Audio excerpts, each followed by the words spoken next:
Oke, sekarang kita lanjut ke bentuk ta ya. Eh, bentuk ta nggak banyak-banyak, cuma ada beberapa aja. Kita mulai dari yang pertama ya, atau deh. Oke, sebelum itu jangan lupa kata kerjanya diubah ke bentuk ta ya. Misalnya Ryori Suru jadi Ryori Shita, Gitao Hiku jadi Gitao Hita, Kanji Oyongmu jadi Kanji Oyonda, Utao jadi Utata. Nah, kalau kalian belum menguasai perubahan kata kerja, harap belajar lagi perubahan kata kerja seperti yang saya sampaikan sebelumnya bahwa untuk menggunakan metode kata pendamping ini wajib untuk mengetahui perubahan kata kerja ya. Oke ya, kita langsung aja untuk bentuk ta yang pertama yaitu ta atau de. Ta atau de ini artinya setelah. Oke ya, ta atau de ini artinya setelah. Sama seperti tekara yang kita belajar di bentuk T. Apa bedanya nanti saya jelaskan. Kita kasih contoh dulu bagaimana penggunaan tekara dalam ta atau de dalam kalimat. Oke, Ryori shita atau de gitau hikimas. Ryori shita atau de gitau hikimas. Setelah masak bermain gitar. Oh ya benar, gitau hikimas. Sorry, benar ya. Ryori shita atau de gitau hikimas. Setelah memasak main gitar. Gitao hitato de kanji o yomimasu. Setelah main gitar, eh, membaca kanji.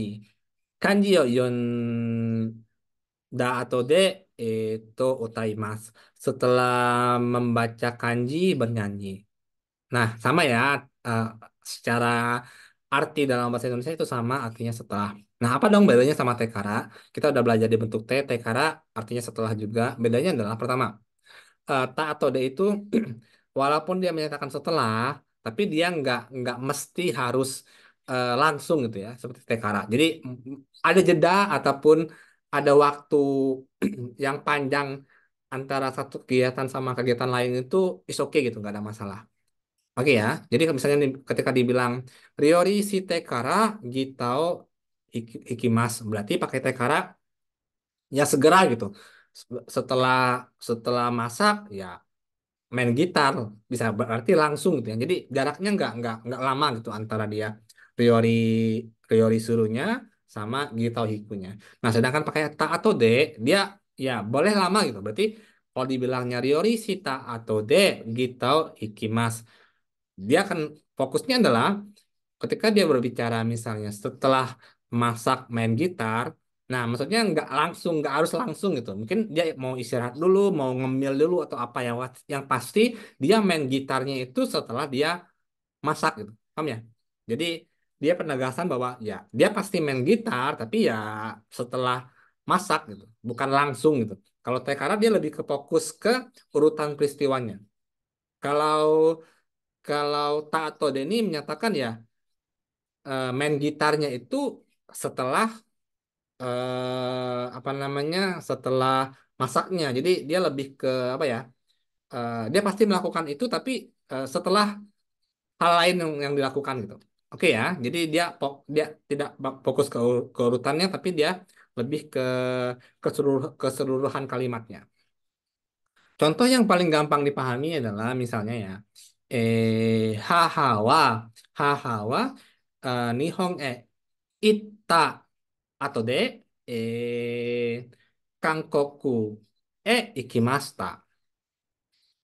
Ibu setelah pergi ke Jepang, pergi ke Korea. Ya kan nggak langsung ya nggak langsung saat itu juga setelah ke Jepang langsung ke Korea ya, jalan-jalan dulu di Jepangnya gitu ya, kuliner kuliner dulu di Jepangnya. Tapi dia menegaskan bahwa ya ke Korea ke Koreanya itu setelah ke Jepang, gitu. Paham ya? Oke ya. Jadi dia nggak harus langsung kalau ta atau de gitu ya. Kalau tekara jelas urutan peristiwanya. Nah, itu perbedaan pertama.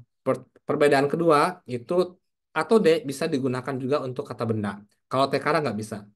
Nggak bisa kita bilang misalnya Benkyo kan kata kata kerja ya. Jadi kata-kata kata benda ya. Benkyo suruh kata kerja, benkyo kata kata benda. Jadi ada berapa kata benda ya.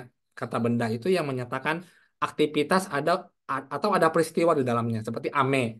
Ame itu bisa pakai ame gafuru, turun hujan atau hujan doang. Karena hujan itu sendiri udah menyatakan aktivitas ya, seperti kekong. Kekong itu nikah gitu ya. Atau bengkyo atau jugyo. Jugyo itu kelas ya. Jadi jugyo itu kelas. Jadi ya kelasnya itu ada nuansa aktivitas di sana. Nah, itu bisa pakai atau de gitu. Kalau tekara nggak bisa. Contohnya misalnya ame no ato de, setelah hujan ikimasyo.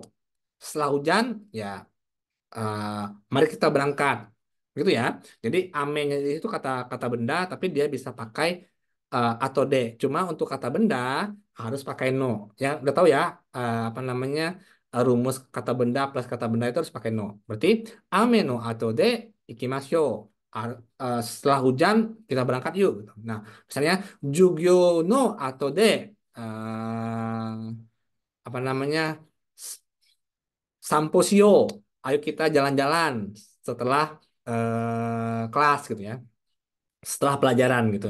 Nah gitu ya, jadi atau D itu artinya setelah, bedanya sama tekara adalah atau D nggak harus langsung dan atau D bisa digunakan untuk kata benda yang yang ada unsur aktivitas di dalamnya.